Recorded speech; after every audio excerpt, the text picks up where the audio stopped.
Kota Kendari ini tradisinya laki. Kita bikin toh gebrakan baru. Iya dong. Artinya bisa kita confirm di podcast hari ini, Giona calon wali Kota Kendari. Pengacaranya bilang tidak 20 hari. Omong kosong itu 20 hari.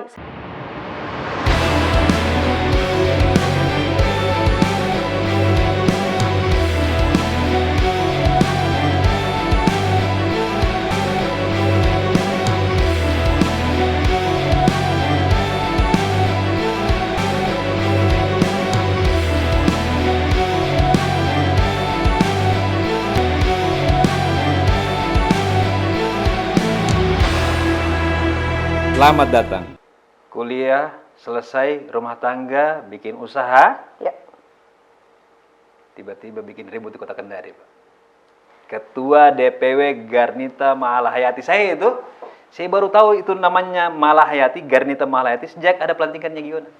Saya baru tahu bahwa saya ini kurang baca tentang yang namanya, ini kan pahlawan kan? Pahlawan, Laksamana Perang. Laksamana Perang kan?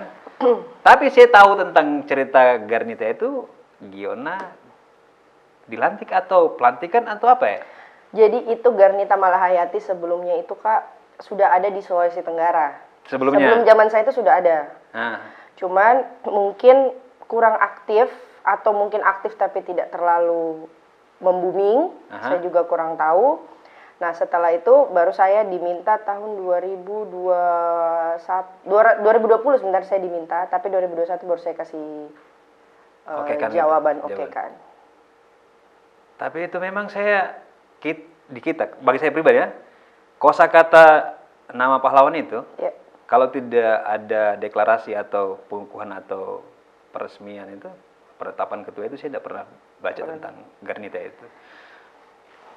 Latar belakang, kan kalau di luar kita bisa melihat, ini kan kental dengan nuansa politik. Betul. Walaupun dia organisasi sayap, prosesnya sampai ke Ketua DPW Garnita Malahayati itu apa cerita di balik itu? Jadi kalau saya itu mungkin ada kedekatan emosional dengan Ketua Umum Garnita Malahayati. Jadi Ketua Umum Garnita Malahayati itu kalau kita di Nasdem kan panggilnya kakak, mau tua mau muda semuanya kakak. Jadi cuma satu kalian tidak? Apa itu? Cuma Pak Surya Paloh yang bilang beliau yang tidak dipanggil kakak kalau saya tahu. Kakak. Kakak juga? Harus kakak. Kamu panggil saya kakak, siap. Jadi kayak saya takut ini tuh nih. Jangan sampai nih kita jadi langsung panggil dia kakak ini. Kita dibilang kurang ajar, tapi memang sudah begitu. Jadi tradisinya begitu. Jadi saya memang ada kedekatan emosional sama ketua umum saya, Tita Syahrul. Kebetulan beliau sekarang itu putri dari Menteri Pertanian. Tapi seperti kita tahu sebelum dia jadi Menteri Pertanian, Pak Syahrul Yassin Limpo itu kan Gubernur Sulawesi Selatan dan beliau juga sahabat papa saya. Jadi sebelumnya saya kenal dari situ, kita dekatnya dari situ. Terus pada saat dia terpilih menjadi Ketua Umum Garnita, dia karena masih banyak yang kosong-kosong kan di provinsi. Nah pas dia lihat Sultra memang tidak aktif Garnitanya, dia langsung hubungi saya. Tapi memang sudah ada banyak nama yang dikasih masuk ke DPP. Ya, ada banyak kan sudah ada banyak usul-usulan. Cuman ternyata nama saya sudah masuk di situ. Lebih awal sudah masuk. Saya tidak tahu. Saya cuma ditelepon, namamu masuk usulan ketua Garnita. Saya juga tidak tahu apa ini. Nah saya tuh kan sebenarnya kalau politik memang sama sekali beda sama adik saya Radan. Kalau dia itu sudah dari dulu selalu mengarah hobinya ke politik. Kalau saya itu kan santai, jalan aja. Karena orang kan selalu tanya, Giona kamu mau nggak politik nanti? Kalau ditanya sekarang saya belum mau. Kalau untuk nanti saya tidak tahu. Kalau saya tiba-tiba mau, ternyata betul. Pada saat saya ditawari, saya langsung bilang oke, saya bersedia. Jadi langsunglah saya berangkat Oktober 2020 itu ambil SK. Ambil SK di DPP Garnita di Jakarta. Dia kan punya struktur di bawah juga ya, DPD gitu. DPD. 17 kabupaten kota ini berapa 17. Yang sudah? Kita kalau saya tidak salah ingat itu 6 apa 7 itu yang sudah saya lantik. Itu. Sisanya belum? Sisanya belum lagi sementara konsolidasi untuk ketuanya dan lain sebagainya. Targetnya selesai struktur kapan? Tahun ini, karena kita sudah mau masuk jenjang verifikasi partai kan. Oh, masuk verifikasi juga? Masuk. Sebagai kelengkapan sayap? Iya, di Nasdemnya? Di Nasdemnya. Oh, disertakan juga ya? Iya, disertakan. Oh, saya pikir organisasi saya tidak masuk di kelengkapan organisasi yang Sipol itu kan? Iya, betul. Apa target Giona di Garnita Malahayati? Orang tidak bisa sembunyikan ini nuansanya politik. Iya. Jadi kalau target saya untuk Garnitanya ya, kita bicara tentang Garnita. Garnita itu kan, as we know, organisasi sayapnya Partai Nasdem. Tugas utama saya sebagai ketua DPW adalah membantu Partai Nasdem untuk menaikkan elektabilitasnya di Sulawesi Tenggara dan harus kita menangkan. Ditambah lagi sekarang di tahun 2024 saya lihat sudah tambah banyak milenial yang akan bergabung. Jadi saya berharap Garnita ini jadi wadahnya perempuan-perempuan hebat, milenial muda yang mau berproses, yang tidak apatis bergabung di kita. Tidak apatis. Bergabung di Garnita. Garnita Malahayati. Tapi sebentar, ini Garnita memang semua wanita isinya Ya. atau ada lelakinya juga? Jadi kita itu ada 2 organisasi sayapnya. Ada 3, sorry. Ada Garnita itu khusus perempuan, ada Garda. Garda itu campuran cewek cowok. Oh. Itu juga sudah ada di Sulawesi Yang siapa sih? Arwin ya? Arwin. Nah. Tadi saya bareng sama dia itu di acara mangrove. Itu dia ketua DPW-nya. Dia duluan daripada saya, dia kayak Jadi ini spesifik di wanita? spesifik cuma di wanita. Ya karena kan kalau secara pribadi saya lihat di Sultra ini, di kita ya, politisi perempuan itu terbatas. Apalagi tanda kutipnya kaum mudanya. Betul. Jarang yang mau melibatkan diri atau terlibat di pentas politik gitu dia. Ya mudah-mudahan nanti Garnita bisa jadi salah satu pelopor untuk Kita bakar semangatnya anak-anak muda. Kalau saya sih saya bilangnya simple saja, karena kalau saya lihat untuk umuran saya, kita tuh masih kadang-kadang apatis dengan politik. Padahal sebenarnya setelah era-era bapak-bapak kita ini, ya, kita lagi ada regenerasi kan? Ya, akan terjadi regenerasi. Nah, setelah mereka itu kita lagi. Nah, kita kalau apatis, mau kemana Sulawesi Tenggara ini dibawa? Mau kemana kota Kendari ini? Siapa yang perjuangkan kan? Siapa yang akan memperjuangkan kota Kendari ini selanjutnya? Karena stok kita terbatas. Di DPR RI itu kita cuma ada ibu. Ya, perempuan, betul. Satu-satunya. Dulu ada juga Ibu Wawadi Nurayati. Tapi kan itu setiap periodisasi itu cuma satu. Iya. Di DPR, DPD provinsi juga ada. DPD gitu cuma ya. satu. satu. Oh tidak, 2, sorry. Ibu Nirwana sama Oh iya, 2. Wawadi Rabia. Ada 2. Cuma kan itu kelas-kelasnya mereka yang sudah mature, sudah pada dewasa kan? Iya. Nah, cuma grup milenial ini yang kalau sekarang kan ini 56%. Nah, cuma ini yang kurang dan jarang untuk terlibat di wilayah politik. Target politik, apakah ada yang akan ke Senayan? Apakah ada yang ini Gardanya ini? Garnitanya. Oke. Ada enggak proyeksi pengurus ini, si A, si B? Oh, ada. Berapa banyak? Pengurus Garnita untuk saya bicara provinsi dulu. Kalau untuk provinsi sudah ada yang kita sering cerita. Sudah ada yang mulai minta arahan. Mereka mau maju ke DPR, ada yang DPR kabupaten, ada yang DPR kota, ada yang DPR provinsi. Tinggal nanti bagaimana kesiapannya mereka dan kesungguhannya mereka kita lihat pada saat proses verifikasi. Tapi kalau ditanya kan biasanya dicari kan Ya, siapa pasti. yang mau ini. Apalagi kan kotanya 30% itu biasanya tidak cukup. Ya, tapi Jadi kadang-kadang mengambil yang penting sekarang begini, dalam pengusulan nanti di KPU yang penting cukup saja yang penting ada kotanya. namanya Yang penting perempuan ada saja, namanya dia perempuan mau saja. maju, dia mau serius atau bagaimana, yang penting ada saja Pokoknya namanya. ada dulu, terpenuhi saja syaratnya. Cuman saya sukanya Garnita provinsi itu ada, mereka sungguh-sungguh yang sudah datang bicara sama saya, yang sudah komunikasi, kakak ketua, bantu dah nanti mau ini, bantu apa? Bantu saya mau jadi dewan, maksudnya bagaimana kita mekanismenya, kita harus bagaimana, atau yang penting kau serius dulu, tanya dulu dirimu, kau siap apa tidak, serius apa tidak, jangan sampai kita sudah dorong kamu, kasih malu-malu lagi Garnita. Iya kan. Mundur tengah jalan. Iya, mundur tengah jalan atau kau diam di tempat. Aduh. 2024 itu seru kenapa? Kan ada 8 kamar. Sebentar, apa terminologi kamar ini terkait masalah apa ini? Ada DPR RI, Oke. DPD RI, Oke. DPR provinsi, Oke. kota kabupaten, Aha. pemilihan bupati, wakil, wali kota wakil, dan pemilihan gubernur. Jadi Ini yang jadi target. kalau menurut saya bukan siapapun yang sudah masuk ke dunia politik itu pasti Pasti mengincar salah satu dari 8 kamar itu. Tadi itu pertanyaannya orang-orang ini ya yang datang ke Giona. Ya. Sekarang pertanyaannya ini, Giona mau kemana dengan DPW Garnita ini? Saya mau Nah. kemana? Orang banyak tanya masalahnya. Nanti itu anaknya Pak Rud Alam mau kemana itu ya? Mau jadi apa di sini? Mau jadi wali kota kah? Wakil wali kota, DPR RI? Mau kemana sebenarnya? Jadi kan DPW itu saya sambil untuk mengukur juga elektoral saya Mhm. di kancah politik ini. Mungkin saja bisa saja saya ke legislatif sambil kita mengukur. Bisa ke legislatif. Bisa saja ke legislatif, Bisa tapi ke- saya yakin saya akan ke eksekutif. Bisa ke legislatif, tapi yakinnya ke eksekutif. Iya. Sebentar, kalau legislatif, kita bicara satu-satu dulu ini, Ya. sebelum kita eksekutif. Legislatif, prefernya Giona kemana? RI kah? Provinsi kah?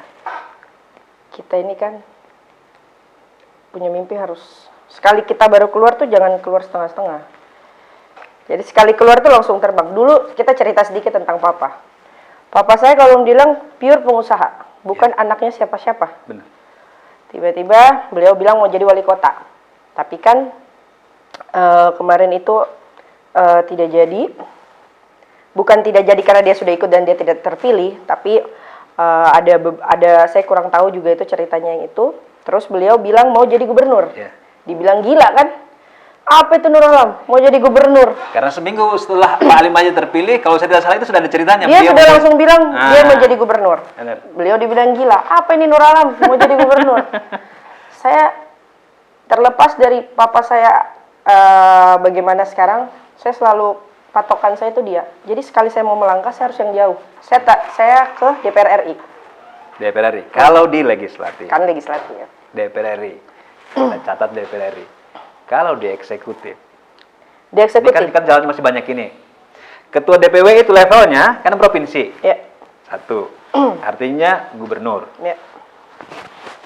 Kalau di kabupaten kota, Bupati wali kota. bupati wali kota.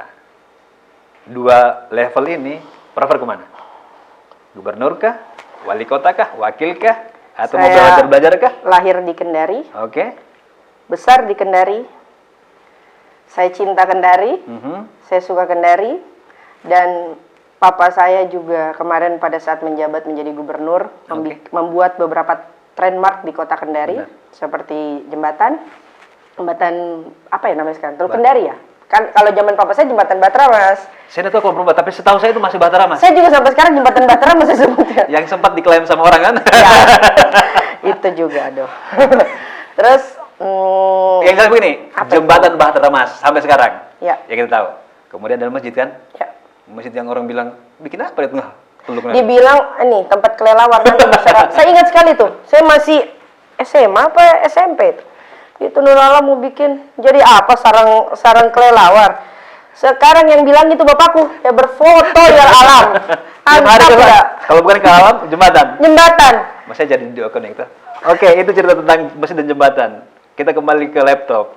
Gubernur, wali kota, bupati atau apa? Saya tadi sudah bilang. Cinta? Saya lahir di Kendari, saya besar di Kendari, saya ingin meneruskan apa yang sudah papa saya buat di kota Kendari. Karena saya merasa saya sangat cinta sama kota Kendari. Saya mau kota Kendari jauh lebih baik lagi dari sekarang. Kalau saya kasih bold ini, kota Kendari. Iya.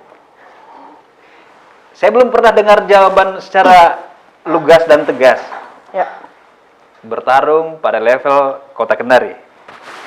Wakil atau wali kotanya? Kalau tapi dengar-dengar targetnya tinggi, wali kota. Saya sudah bilang, kita tuh kalau mau melompat, jangan melompat setengah-setengah, melompat tuh satu kali, karena kita tuh muda dan mandiri. Kita mau pertegas nah, karena politik ini selalu banyak bunga-bunganya. Biasa kan orang, kadang-kadang orang melamar, banyak dia punya pantun, Pak. Ternyata dia melamar. Nah, sekarang, tapi kita dan saya kawan-kawan kan terus menyimak apa yang terjadi dengan kota Kendari. Ya. Tempat tinggal kita. Memang Giona itu menjadi salah satu individu yang betul-betul kita tracking itu dia. Oh ya? Arahnya kemana. Masa? Bahkan beberapa itu dia. Termasuk tokoh-tokoh yang lain. Giona calon wali kota Kendari. Betul. Punya apa bertarung di level itu? Kota Kendari ini tradisinya laki. Kita bikin toh gebrakan baru. Iya dong. Kan kita ini sudah apa ya? Makanya saya bilang kita harus bikin gebrakan baru. Bahwa insya Allah 2024 wali kotanya Kota Kendari itu perempuan yang lahir di Kendari, yang lahir dari keluarga Nur Alam. Kenapa keluarga Nur Alam? Karena apa yang papa saya sudah buat akan saya lanjutkan di Kota Kendari. Legasi ini yang mau dipertahankan dan dikembangkan gitu. Betul. Dengan tegas dan jelas kita bilang hari ini, Sitiya Giona Nur Alam, calon wali kota Kendari 2024. Betul. Bagaimana nanti dengan pertimbangannya dengan kader lain? Kalau ini bisik-bisik tetangga, ada kader wanita juga yang kemungkinan besar ke 2024 lewat Nasdem juga. Seperti apa dinamika di dalam? Atau ini memang baru langkah awal yang akan dikembangkan ke depan? Itu akan ini langkah awal yang akan dikembangkan ke depan. Yang jelas hari ini declare aja dulu. Betul. Kalau masalah kendaraan itu yang saya bilang Kak. Kalau popularitas kita baik, mencukupi, insya Allah kendaraan itu yang datang sendiri. Sitiya Giona Nur Alam 2024 calon wali kota Kendari. Confirm hari ini di podcast kita. Baru di sini saya buka. Jadi sedikit Kak, sudah banyak wartawan yang telepon. Setiap saya ketemu orang-orang, even orang partai atau orang-orang tua yang sahabat-sahabat papa saya dulu, semua nanya, Giona, Raden sudah menentukan sikap. Kamu mau kemana? Lihat nanti Om, saya sambil, karena memang saya pembawaannya begitu. Lihat nanti Om, lihat nanti. Tapi sebenarnya saya sudah punya jawaban. Saya mau buka di mana? Saya mau bukanya di sini. Jadi eksklusif di Haloleo Institute Room. Saya membeberkan kemana saya 2024. Jadi friend kita tidak usah tanya-tanya lagi Pak. Itu kemarin malam kan kita masih buka dokumen. Bahkan sampai tadi sebelum podcast kita tanya. Nanti friend ini ada dua pertanyaan yang mungkin kita akan perdalam. Satu, eksekutif atau legislatif. Betul. Karena perbincangan itu ada yang ke DPR RI menggantikan ibu, itu kan. Kemudian kemarin kita sempat juga dengar menjadi wakil dari seorang calon itu dia. Ya. Tapi hari ini dipastikan bahwa pertarungannya 01 berani menghadapi para senior-senior yang sudah punya tanda kutip elektabilitas kuat di Kota Kendari. Berani. Darah muda itu. Kita ini anak muda. Tidak mungkin saya berani bicara hari ini saya akan masuk ke eksekutif kalau saya belum bertanya sama diri saya siap atau tidak bertempur dengan para senior-senior saya. Artinya kan kita tahu Kota Kendari ini ada beberapa orang lah yang di tracking survei itu kan ya lumayan lah gitu dia. Dan mantan petarung-petarung di 2015 yang lalu juga kan. Kemudian ada wali kota yang akan selesai gitu dia. Nah, beberapa figur itu kita anggap punya peluang lebih besar. Kemarin. Ke depan ini kan pertarungannya ada figur A, figur B, komposisinya juga akan banyak berubah. Tapi nanti kita akan lihat kiprahnya seperti apa ke depannya. Apakah salah satu penerus dari Pak Nur Alam ini mampu memutus bukan stigma sejarah yang selalunya kan kita laki-laki terus ini. Betul. Ini targetnya. Tapi ada indikasi, ada mimpi kah atau ada apa wangsit kah yang kemudian tiba-tiba masuk ke wilayah ini? Wangsit bagaimana itu? Biasanya orang mimpi Pak, mimpi atau ada hidayah atau apa begitu sampai mau ya memang satu cinta sama Kota Kendari, lahir di sini. Tapi apakah ada kejadian yang spesifik merubah Giona dari seorang usahawan, belajar bisnis di kuliahnya, kemudian menjadi seorang cikal bakal calon wakil Kota Kendari? Saya itu semenjak papa saya di tahun 2017 banyak sekali pertempuran batin, pikiran semuanya sama saya. Saya dari situ mulai melihat kayak papa saya ini sebenarnya sudah melakukan hal yang benar, sudah mengangkat nama Kota Kendari apalagi Sulawesi Tenggara, sudah membuat banyak gebrakan-gebrakan juga dan alhamdulillah bukan cuma janji, beliau realisasikan semua janji-janjinya. Tapi harus terhenti karena beliau ada masalah. Nah, sayalah sebagai anak yang tertua, saya merasa saya harus melanjutkan apa yang papa saya sudah kasih jalan, kasih saya panggung. Itu sih kalau saya. Melanjutkan legasi dari orang tua. Betul. Kita akan coba sedikit buka beberapa bulan yang lalu, Maret itu kan ada, ini kita cerita tentang Bapak lah ini. Oke. Kita cerita tentang Bapak, memoir. Tapi saya kalau Bapak suka tiba-tiba nangis, nggak apa-apa lah ya. Banyak tisu, banyak tisu. Nah, ini ada memoir yang kemarin itu eksklusif tempatnya. Yap. Dan banyak orang yang tidak cukup waktu atau tidak bisa atau terbatas menghadiri acara itu. Kan Bapak ini boleh kita bilang salah satu tokoh yang fanatisnya itu banyak lah. Alhamdulillah sampai Banyak sekarang. fanatisnya. Bahkan beberapa tempat itu kita tahu lah. Mereka mengidolakan Pak Nur Alam. Betul. Bukunya itu adalah Dipaksa. Judulnya, Nah, Dipaksa Salah, Divonis Kalah. judul itu yang banyak menggelitik. Terus kemudian ada foto ibu, ada Giona, ada Radan, ya kan? Oh, pada saat acara itu? Nah, pada saat itu, balihonya kan tersebar juga begitu kan? Iya, Caca. Ini ada apa gitu? Judulnya itu di luar kebiasaan yang ada, itu dia. Referensi hukum sebenarnya kan biasanya itu bisa dibedah kasus-kasus. Tapi dipaksa salah itu, divonis kalah itu sesuatu yang ini. Apa yang ada di... Jadi buku itu sebenarnya menggambarkan secara gamblang tentang keadaan yang dialami oleh kami, ibu saya, adik-adik saya, dan papa saya sendiri menghadapi kasus 2017 itu sampai sekarang, kasus yang sedang bergulir menimpa papa saya. Jadi itu tuh seperti pandangan kami tentang kasus papa saya. Tentang bagaimana beliau divonis salah, dipaksa kalah. Karena ada banyak sekali, kita semuanya sadari dan tahu sekali kalau itu semua banyak kejanggalan yang tidak masuk akal. Sampai ayah saya awalnya divonis 18 tahun. Ya. Dihitung kerugian lingkungan. Ya. Dari hasil kerugian lingkungan yang Tanda kutip itu at least besok kan, belum hari ini terjadinya gitu dia. di situ ya bagaimana kita perang batin dalam segala proses yang ada lah. Makanya judul buku itu.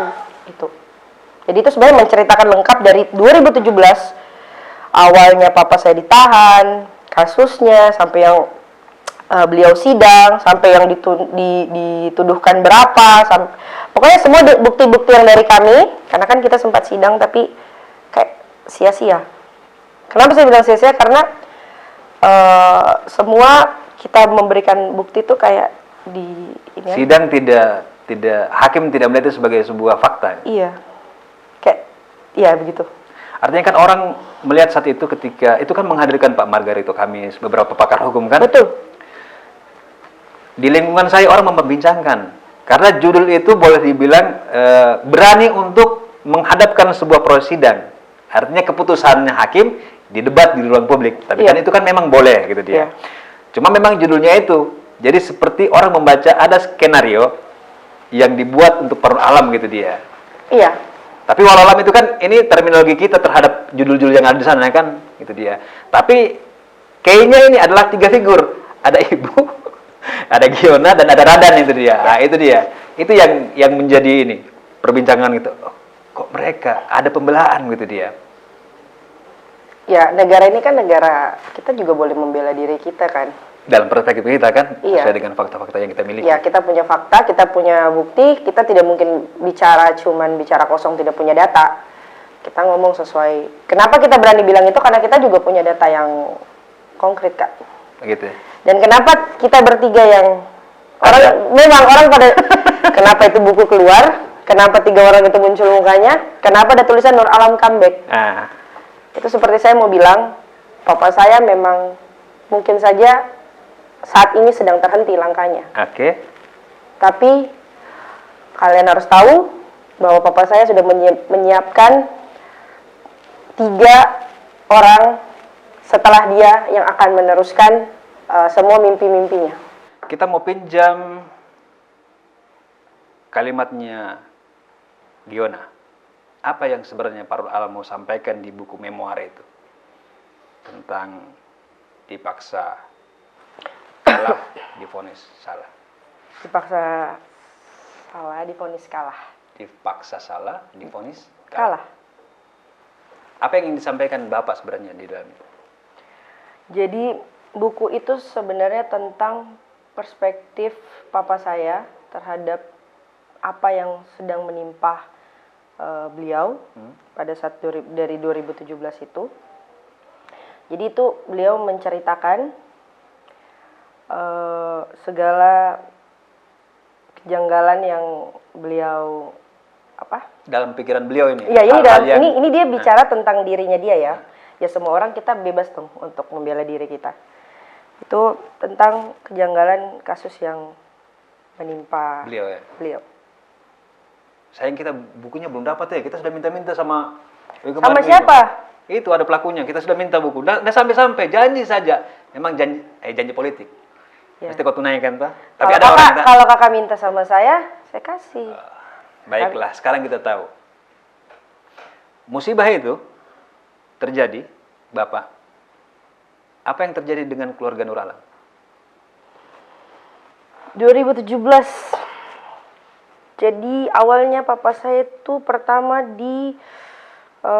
periksa itu 2016 kalau saya tidak salah, yang beliau pulang. Beliau pulang kan, terus 1 tahun kemudian beliau baru diperiksa lagi. Dan disitulah kita kayak tersambar petir. Tidak ada tanda mimpi atau isyarat sebelum kejadian peristiwa itu? Saya itu cuman sempat, jadi saya ingat beliau itu ditahan 5 Juli 2017. Beliau itu ulang tahun 9 Juli. Saya terakhir ketemu beliau itu tanggal 1 Juli, saya ke Makassar. Malam di Makassar tuh saya mimpi. Saya jalan sama Raden, adik saya berdua. Saya jalan terus tiba-tiba papa saya ada. Saya nggak tahu gimana ceritanya, papa saya ada. Dia cuma bilang, kalian pegangan kuat berdua, jalan ke depan. Terus papa, saya gitu tah. Papa ada mau diurus dulu. Duluan aja ke sana. Tunggu aja nanti papa datang. Tidak datang-datang. Saya langsung terbangun di situ. Tapi pikiran saya bukan ke beliau ada. Saya itu tidak tahu kalau beliau itu ada masalah. Artinya kasus hukum yang menimpa Kasus itu hukum itu saya tidak tahu. Dan peristiwa itu gimana di mana? Di Kendari kah? Di Makassar kah? Pada saat yang mana ini? Kejadian penangkapan Bapak? Saya sudah di Jakarta. Itu saya sudah tanggal 4 saya ke Jakarta. Tanggal 5 itu rumah rame. Papa ini lagi siap-siap. Saya nanya mau kemana? Mau ke KPK. Ngapain? Papa mau lanjutan periksa yang tahun lalu. Di situ tuh hatiku langsung jatuh, Kak. Yang kayak sudah enggak percaya, kayak enggak pulang kayaknya ini papa. Saya enggak tahu, kayak langsung lewat aja gitu. Tapi saya berusaha alihkan. Sampai jadi itu posisinya saya di Jakarta dan di Kendari. Saya sama mama di Jakarta.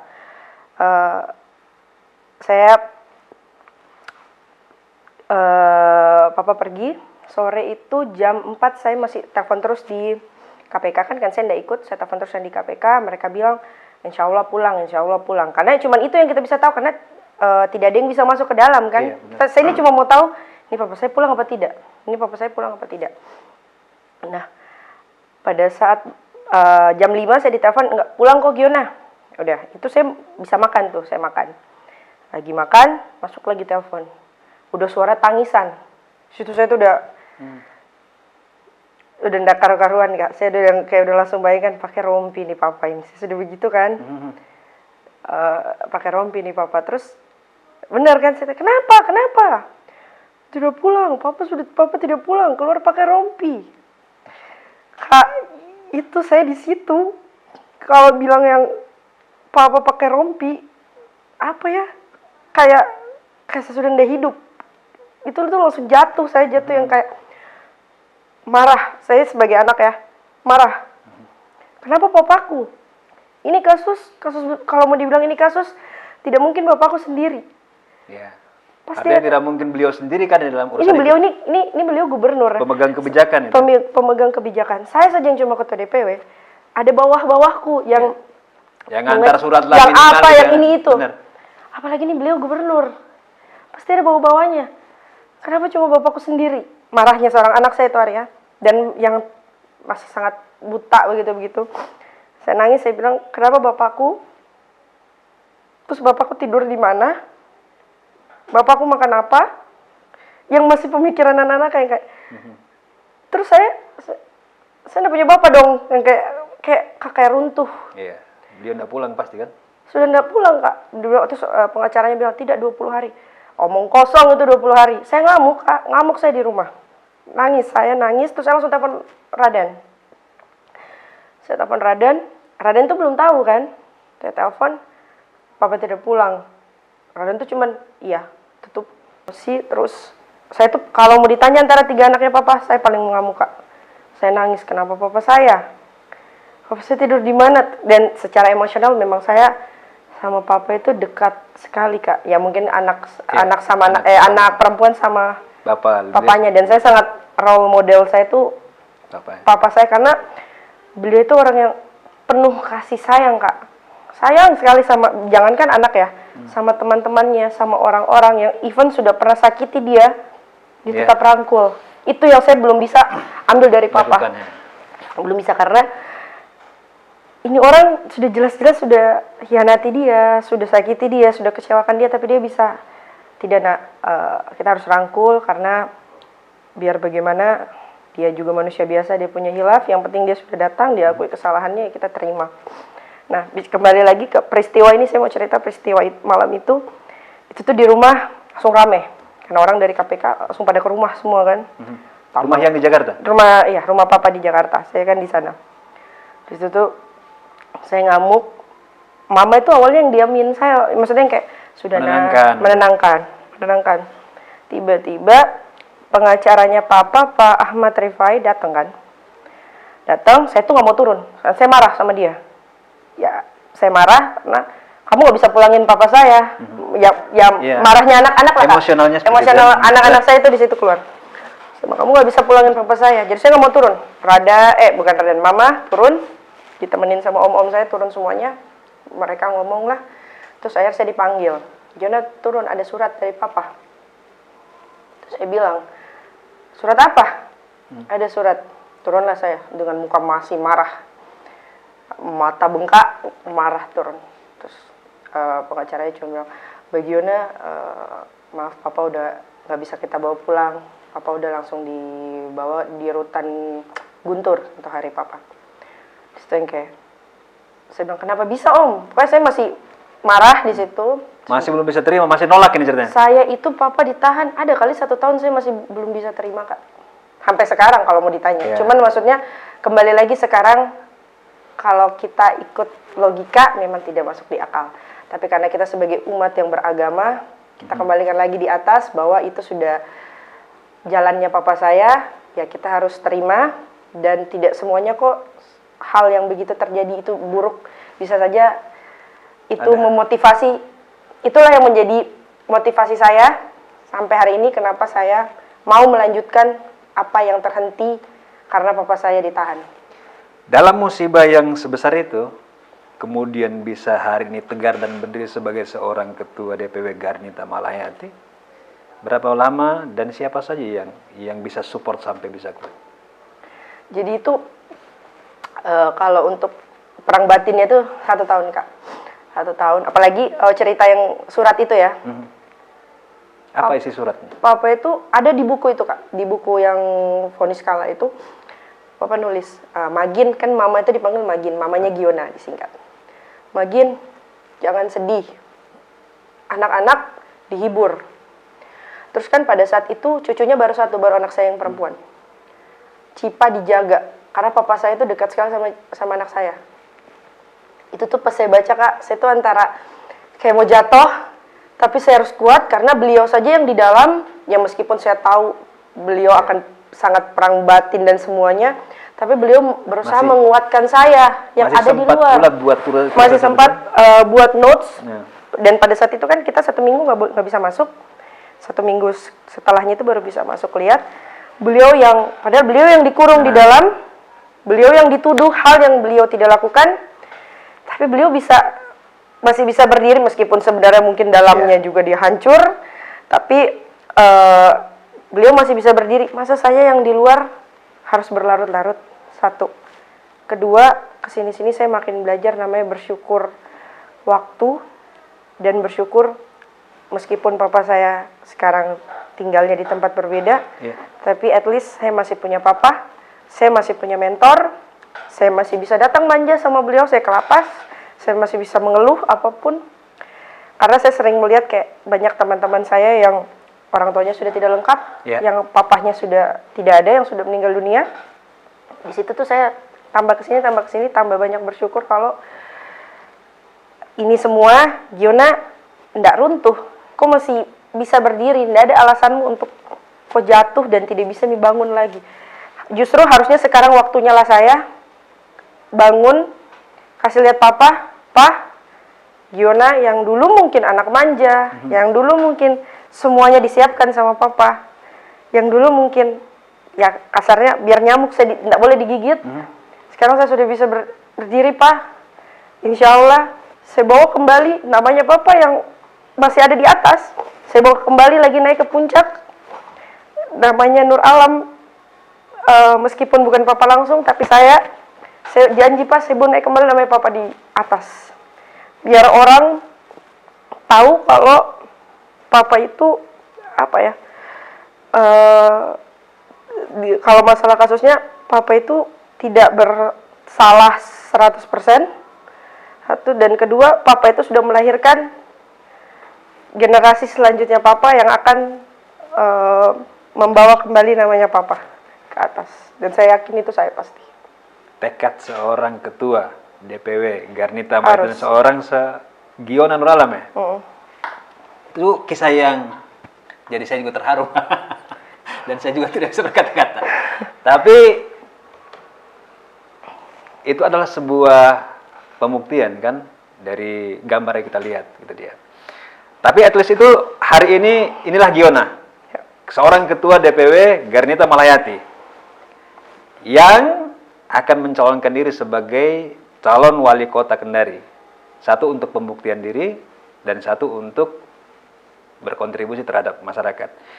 Saya mau Giona menyampaikan beberapa patah kata pembukaan lah gitu dia untuk masyarakat kota Kendari ini. Walaupun belum resmi kan, tapi kita mau cuplik lah ini gitu. Apa yang diharapkan buat kota Kendari kelak di tangan Giona? Saya mau melanjutkan apa yang sudah papa saya buat di kota Kendari. Saya ingin kota Kendari jauh lebih baik daripada hari ini. Saya ingin melanjutkan trademark yang sudah papa saya buat. Yang seperti tadi saya kembali lagi bilang, Masjid Al-Alam, Jembatan Bahtera Mas.